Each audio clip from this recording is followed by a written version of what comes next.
రోజు చంద్రబాబు నాయుడు గారి మాట కానీ జవదాటకుండా పార్టీ ఏ ఆదేశాలు ఇచ్చినా పార్టీ ఏ అవకాశం ఇచ్చినా దానిని సద్వినియోగం చేసుకొని మీరు పాలన అందించారు తప్ప ఇంకొకటి లేదు అని చెప్పి మీకు తెలియజేస్తున్నాను. 7 సార్లు ఎమ్మెల్యేగా గెలిచారు, 4 సార్లు మంత్రిగా చేశారు. అందులో ఇంకొక విషయాన్ని శాసనసభకు చెప్పాలి. పార్టీ ఆదేశం ప్రతి ఒక్కరికి శిరస వహించాలనేది నా అభిప్రాయం.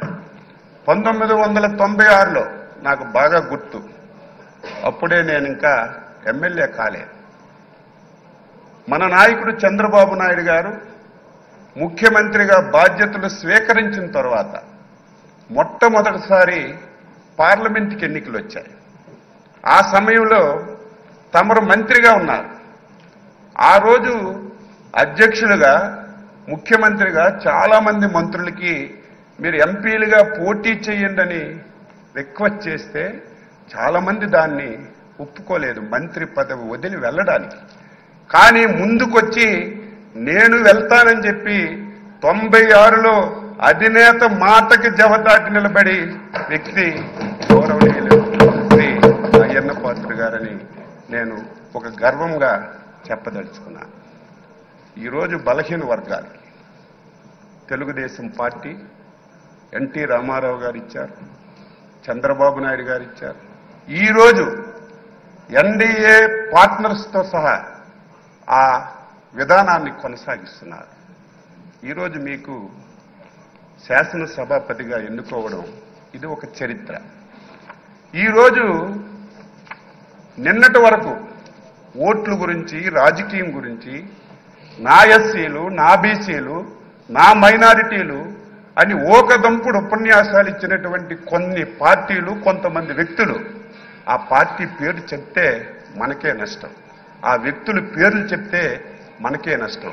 అటువంటి పార్టీలు ఒక బలహీన వర్గాలకు చెందిన వ్యక్తిని ఎన్డీఏ ఆ స్థానంలో కూర్చోబెడితే ఈ ఘట్టాన్ని చూడడానికి కూడా ఇష్టం లేనటువంటి పార్టీలు, నాయకులు ఈరోజు రాష్ట్రంలో ఉండడం బాధ కలుగుతుందని ఈ సందర్భంగా తెలియజేస్తున్నారు.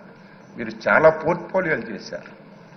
ఏ పోర్ట్ఫోలియో చేసినా ఆ పోర్ట్ఫోలియోనే వన్ని తీసుకొచ్చారు. ఆ పోర్ట్ఫోలియోల ద్వారా ఈ రాష్ట్రానికి ఎనలేనటువంటి మేలు చేశారు. గత శాసనసభ ఇప్పుడే మా అధ్యక్షులు వారు పవన్ కళ్యాణ్ గారు, లోకేష్ బాబు గారు అందరూ చెప్పారు. ఆంధ్రప్రదేశ్ చరిత్రలో 2019-24 శాసనసభ ఒక దుర్మార్గమైనటువంటి సభ. ఆ సభలో నేను కూడా సభ్యుడిగా ఉన్నాను. 23 మంది ఎమ్మెల్యేలు మాట్లాడడానికి అవకాశం లేదు, మా వైపు చూడలేదు.